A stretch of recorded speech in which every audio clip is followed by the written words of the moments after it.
We spend hours deciding what to buy, but there's a split-second decision that can make or break a sale. Do you have the trust to hit buy now? Agentic commerce is testing that moment more than ever, and that's where PayPal comes in.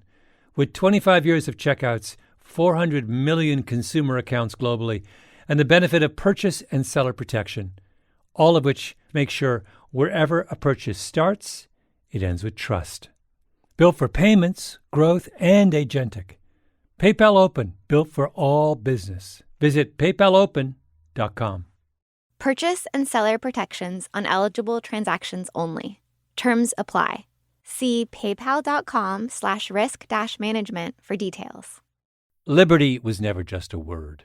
It has guided every American endeavor for the past 250 years. And now it takes form in a new way. The 2026 Semi-Quincentennial Coin and Medal Program from the United States Mint celebrates the founding ideals that have long shaped our coinage. Available 1 year only, this historic collection features new coin designs, limited edition releases, and reissues. Shop new official coins at usmint.gov/semiq. That's usmint.gov/SEMIQ. Whatever your goal, trade, show, giveaways, client gifts, or team gear, 4imprint has the promo products to match.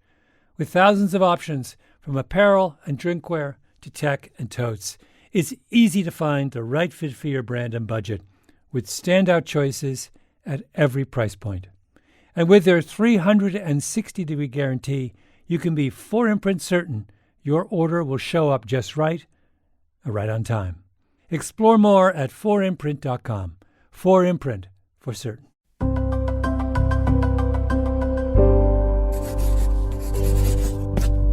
Pushkin.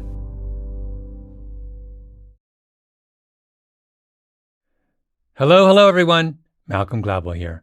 I'm back in the feed a bit early with a little amuse-bouche before we come to the finale of our gun series on Thursday.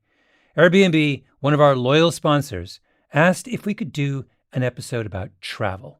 Because, of course, Airbnb is all about travel. And as you may or may not know, I do a lot of travel. I am well over 1 million frequent flyer miles on United at this point. I've been to Manila, Hong Kong, Las Vegas, Washington, D.C., Detroit, and Grand Rapids in just the last month. And if you're wondering, my favorite of all those places, not even close, Grand Rapids. Love Grand Rapids. Why doesn't everyone live in Grand Rapids? I don't get it. Anyway, Airbnb, travel, me, it all seemed like a natural fit. But before we hit the road, about the gun series, your responses so far have been phenomenal. Please keep sending in your thoughts. There's a contact form at revisionisthistory.com, and next month, Maria Konnikova and I will talk about some of the feedback. But for now, a little side trip, a revisionist history getaway. 5 burning travel questions with Malcolm Gladwell. First question, which I've been asking myself for at least 30 years. Given the choice, should you ever go to Las Vegas? I'm asking this question because I'm in Las Vegas right now, not by choice, for work. And instead of trying to answer this question rationally with the benefit of reasoned argument and academic scholarship, as is our standard practice on revisionist history, I'm just going to play you some short clips of the music that has been played for my enjoyment as I sit by the hotel pool. Oh my God, my brain is killing me right now. It's nuts. Everywhere you go in Las Vegas, this is what you hear everywhere. First question, who would willingly listen to this music? Do you know anyone who does? Have you ever been over to someone's house for dinner or just to hang out and they say, oh, let me put on a little house music while we chat?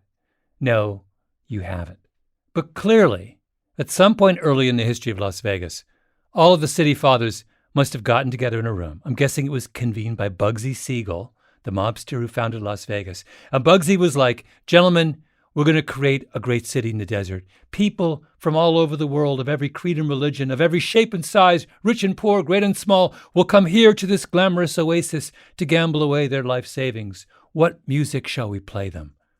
And all the guys said, And then the little old guy who wanted to open a high-end jewelry store, maybe it was Mr. Harry Winston, raises his hand and said, "But Mr. Bugsy, I'm trying to attract a sophisticated clientele. Is it okay if I play Schubert?" And Bugsy gets all scary and angry and bangs his fist on the table and says, "No, Harry, you schmuck! That goes against everything I'm trying to do with this oasis in the desert. You must play..."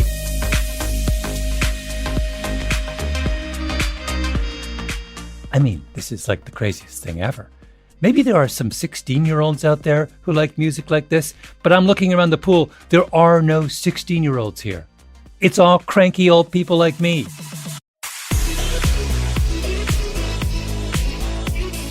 You know how in hostage situations sometimes they try and force the bad guy to give up by playing like heavy metal really loudly all night long?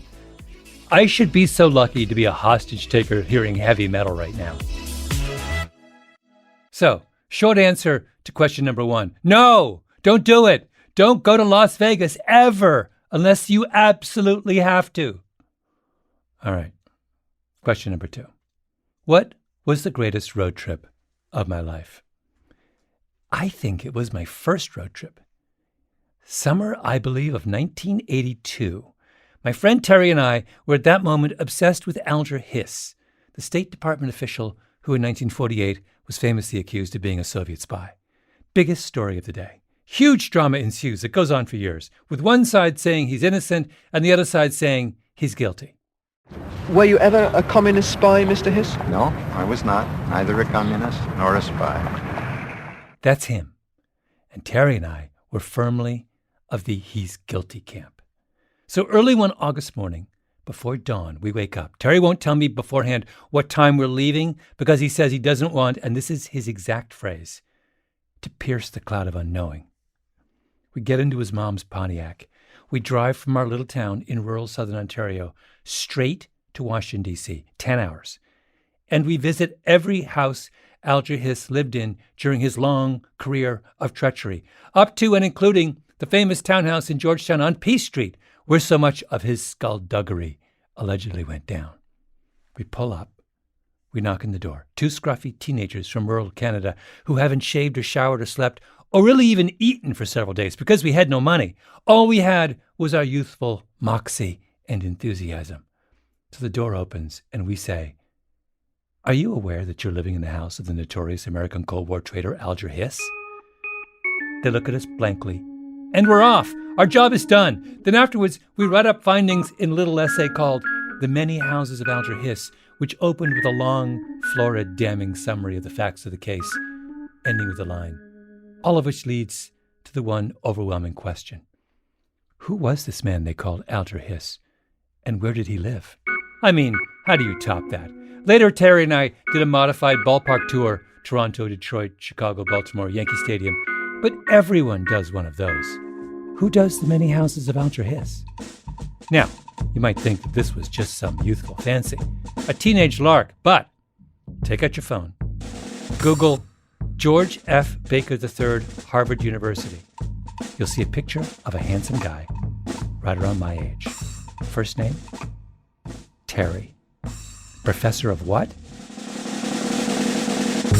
Russian studies, baby! How many road trips set in motion a lifetime of scholarship? Okay, question number 3. Do some parts of the United States pose particular problems for travelers? Are there states the novice traveler should avoid? Answer, yes. Absolutely. North Carolina. No one talks about this, but it's a long-standing pet peeve of mine. I was actually chatting with my friends Michael Specter and Zock recently about my travel theories, and it came up. Anecdotally, I did a talk in at Wake Forest University, and which is not weirdly in Wake Forest, which I would point out because I nearly went to Wake Forest, which is like 200 miles away. And wow. When I told my host that I self-corrected like half an hour in, go to Winston-Salem, which is where Wake Forest is. And then I was sort of outraged because like, what kind of trick is North Carolina playing on people where they put Wake Forest University hundreds of miles from Wake Forest. And then when I told my host, I nearly went to Wake Forest, they're like, oh, yeah, people do that all the time. It's like, I'm that sorry. is weird. Fix the problem. Change the name. How hard is this? It's like it's been going on for hundreds of years. People have been going to Wake Forest in search of Wake Forest University. Like I said, no one talks about this, but it's kind of nuts. You land in Charlotte and you punch in Wake Forest on Waze, and Waze says 2 hours, 42 minutes. And you say, that's weird. That's the other side of the state, right outside Raleigh. Why didn't I just fly to Raleigh? And you get halfway there and you think, oh, maybe I should double check. And you realize that North Carolina has devised a nefarious scheme to frustrate unsuspecting carpetbaggers arriving from the north. 100% this has something to do with the Civil War. Robert E. Lee says, let's let it leak out that we're setting up for a last stand at Wake Forest. And the Union Army spies hear this and say, aha! And they muster everyone, and they march up what is now I-85. Only Lee, that old trickster, means Wake Forest the school, not Wake Forest the town. And somewhere around Lexington, he pounces, surprising the unsuspecting Union Army. I mean, that's the only explanation that makes sense. Wait, there's more. I have some travel faux pas stories, like when I went to the wrong Columbia. The country? No. The university? Should I tell that story? Yeah. When I was at the Washington Post was obsessed with covering hurricanes. Oh, Columbia, Maryland? And I was told there was a hurricane fast approaching the Outer Banks of North Carolina, and I was dispatched to Columbia to cover the hurricane. I landed in Columbia, North Carolina, and there was no hurricane. And I called in and said, there's no hurricane. What are you guys talking about? They said, no, there's a hurricane. I said, no, I'm here, and there's no hurricane. Like, no, you can't be in Columbia, North Carolina, because there's a hurricane going on there right now. And I looked around and I was like, oh, I'm in Columbia, South Carolina. They have two Columbias in adjoining Carolinas. Yeah. This is like the Wake Forest thing all over again. This country is set up to fool the unsuspecting outsider. What kind of colossal failure of imagination is this? Someone in one of the Carolinas goes first and says, oh, I have a good idea. Let's call our town Columbia. And then someone else a few years later says, oh, I have an even better idea. Let's call our town Columbia as well. Because one of these days, some dumb Yankee is not going to realize that Columbia is like a generic Southern term for a medium-sized city with big city aspirations. And he's going to go to one Columbia while meaning to go to the other Columbia. And so, for hundreds of years thereafter, countless well-meaning people from the north go to the wrong Columbia. I mean, what happens if I had been a legendary brain surgeon, flying down from a prestigious hospital in the Northeast to save the life of an adorable Southern toddler, and I go to the wrong Columbia? Did they think about that? No, they didn't. They were too busy chortling over their stupid little practical joke. Stay away from North Carolina. And while you're at it, stay away from reporting on the weather. Well, no, the horror story was remember that terrible hurricane that hit Miami in the 90s? I forgot which one that was. Yeah, the one that flattened southern Florida. Yeah. My colleague Bill Booth, we didn't realize it was as serious as it was. He went down there to cover it, and he returned home like 2 months later. And when I saw that, I realized that the mistake he made was doing a good job of covering. So that was when I decided that, actually the Columbia thing happened just after that. I realized that there was no upside to being a good hurricane reporter because the worse the hurricane is, the longer you'll be away from home. You got to screw up early and often, so they turn elsewhere. So then I followed that up with there was a hurricane in New Orleans, and I suggested that the best way to cover it was to approach it from the west. So I flew. Did I fly to Dallas? The whole thing was so preposterous. I spent like a day and a half in the car before I even got there, and then just said, I don't see it. And finally they gave up and let someone else take over. But there are certain tricks of self-preservation in the journalism business. Yeah. And one of them is to always do a bad job of something you don't want to do. Okay, coming up, the big question. What do you do about traveling when you have a dog?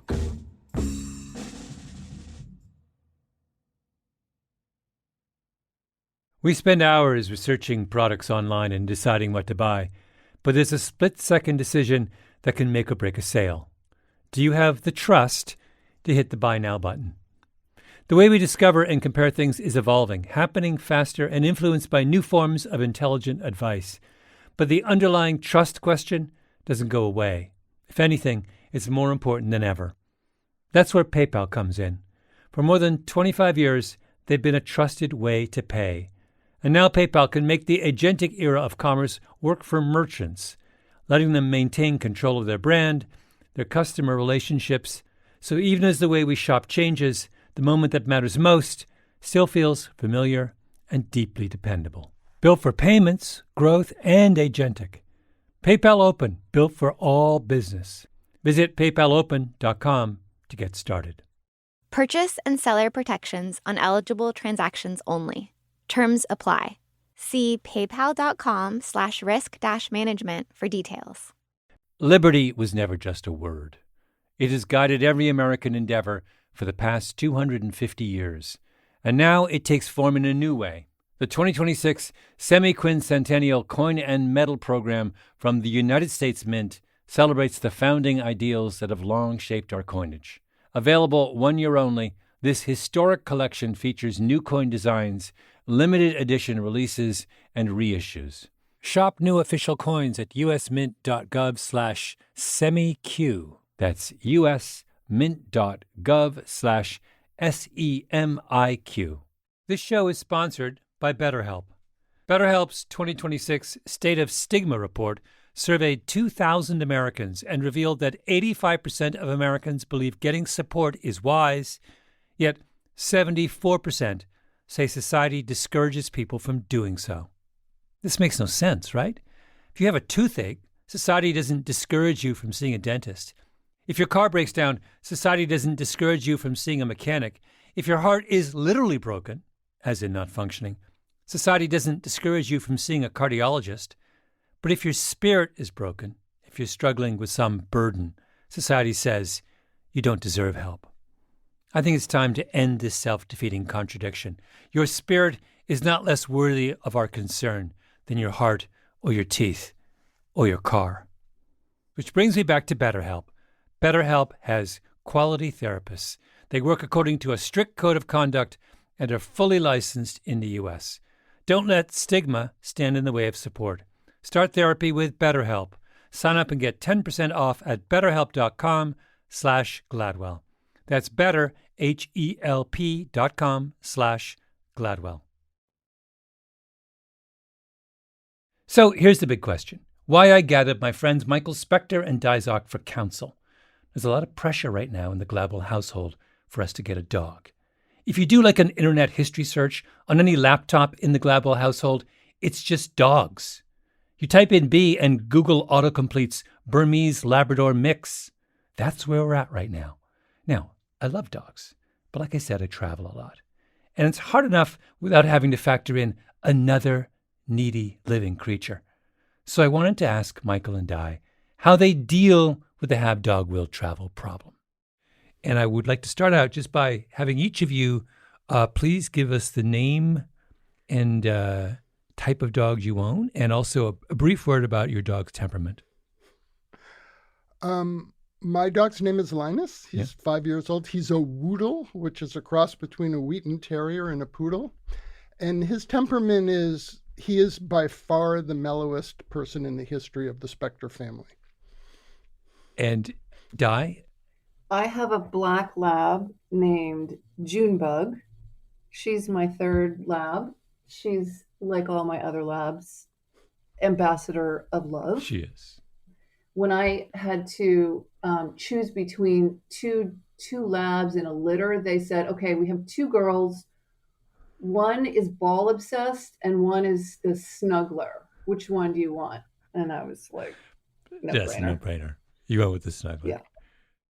So, the obvious travel question, can you just put the dog on a plane? I have flown dogs before, and I have found it slightly traumatizing. Yeah. Just that Well, 1,000-yard stare when they get off the plane. I just felt so bad. I mean, the dog just wants to be with you. Yeah. Linus really didn't care. He just is fairly mellow. I was traumatized. In fact, I flew Air Alaska that time because they're said to have the best dog flying program. When I got to my seat, there was a stewardess standing there with a piece of paper which said, "Relax, Linus is already on board," which was really nice. Of course, I knew that because I put a tracker on his collar because I was freaking out. So, flying is problematic. But both Michael and I have driven cross-country with their dog. How does that work? I started with Michael. Where does Linus sit?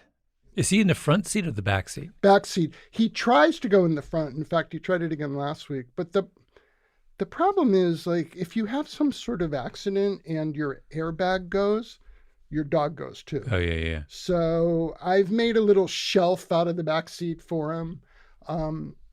My best, this is a good time for me to interject with my favorite dog or animal in the front seat story. I was talking to a wildlife veterinarian recently, and she had raised 2 cheetahs from when they were kittens, and they adored her, and they stayed at her house, and she worked at this kind of wildlife sanctuary, and every morning she would drive them to work, and it was the 70s, and she had one of those bench seats in the front, and the 2 cheetahs would sit on the seat in front, and she said because they have really long necks.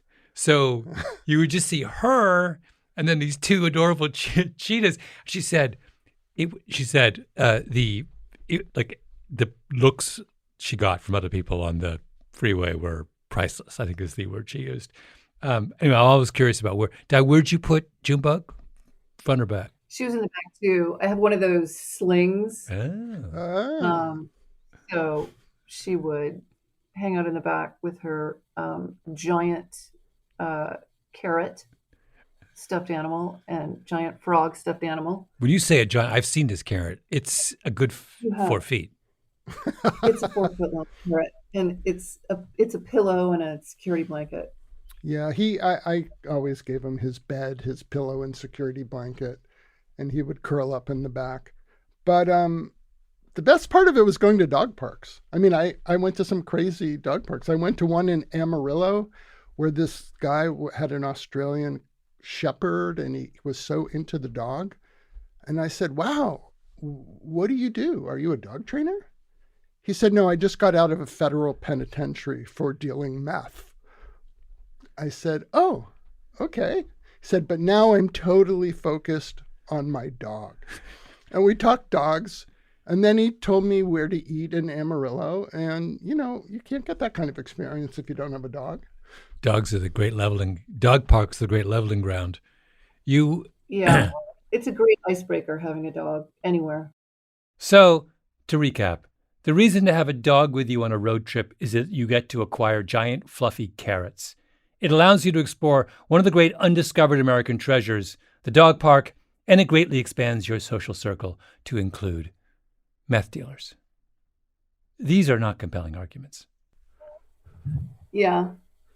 Well, when I was ready to head home back to Los Angeles from the Hudson Valley, Junebug, maybe from drinking pond water, got some kind of bacterial infection and basically an explosive digestive tract. And it was like 3 days before I had to head across country. And so that was very clearly something that I did not want. It's to drive across country with a dog who has explosive diarrhea. You see my point. My life isn't complicated enough already. I've never traveled with a dog, but I have traveled with a cat. And I had the experience recently of, it was just from here to New York City, but there was bad traffic. So we were out for about 4 hours in total. In hour 4, I had one child, the 6-week-old, who was just over it and just crying nonstop. I had Edie, who sang without stopping for 3 hours. So she's singing at the top of her lungs. And then the cat decided to start serenading us at the same time. So I had the singing, yowling, crying combination, which has never happened to me before. And it was, I have to say, quite something. I don't know whether because if you were to go cross country, that could conceivably go on for hours. Luckily, we hit an end point. But the more strange creatures you put in your car, the greater the upside risk of some. Yeah.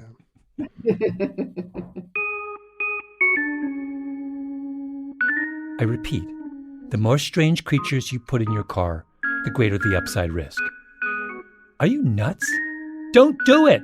Don't go to Vegas. Don't cover the weather. Don't set foot in North Carolina. Don't buy a house in Georgetown without checking to see if the previous owner betrayed crucial American secrets. Don't travel with a dog unless absolutely necessary. And do not, ever, please, listen to music that sounds like this.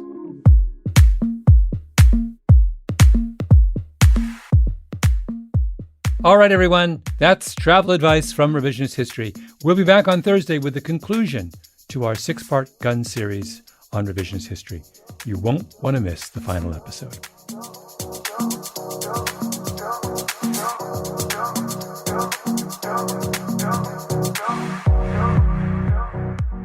This episode was produced by Nina Lawrence, Ben Nadaf Haffrey, and Jacob Smith. It was edited by Sarah Nix, engineering by Nina Lawrence. Special thanks to my guests and old friends, Michael Specter and Zock. I'm Malcolm Gladwell.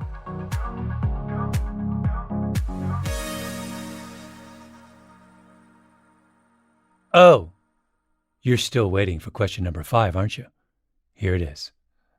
What about treats? Do we have agreement on treats? You got to have particular, this is a dog owner term, high value treats. Like not just like the kind of food he eats, but cheese and smelly fish and things that you may find repulsive, but that dog will do anything for. Because there are times when you want to reward him, and there are also times when you want him to pay attention. And if you produce the right kind of cheese, he'll walk through fire for it. There's also those keep them busy for a long time treats. Like there's those Himalayan cheese sticks that will take forever. And I think that's kind of good. Actually, my big thing on that these days are collagen chews. You can get these long collagen chews and they last a pretty long time and they're not terribly unhealthy as opposed to When you say a long time, you mean hours? It can be a couple hours of hardcore chewing, yeah. You could get a collagen chew could get you across the state of Kansas? Yeah, totally.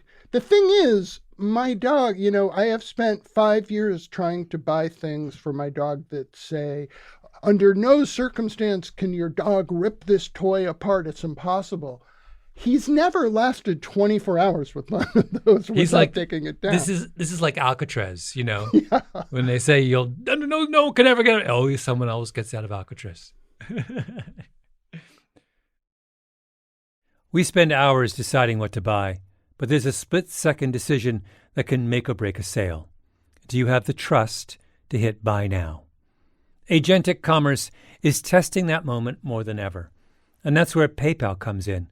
With 25 years of checkouts, 400 million consumer accounts globally, and the benefit of purchase and seller protection, all of which make sure wherever a purchase starts, it ends with trust. Built for payments, growth, and agentic. PayPal Open, built for all business. Visit paypalopen.com. Purchase and seller protections on eligible transactions only. Terms apply. See paypal.com/risk-management for details. If you want all of your data in one place, if you want a single home for all of your entities, if you want to spend more time working and less time searching, you need the Intuit ERP. I know because I'm Damon John, and I run my growing business on Intuit Enterprise Suite, the AI-native ERP that's powerful, painless, and proven. Learn more at intuit.com/ERP. Liberty was never just a word.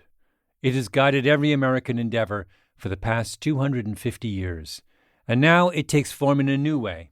The 2026 Semi-Quincentennial Coin and Medal Program from the United States Mint, celebrates the founding ideals that have long shaped our coinage. Available 1 year only, this historic collection features new coin designs, limited edition releases, and reissues. Shop new official coins at usmint.gov/semiq. That's usmint.gov/SEMIQ.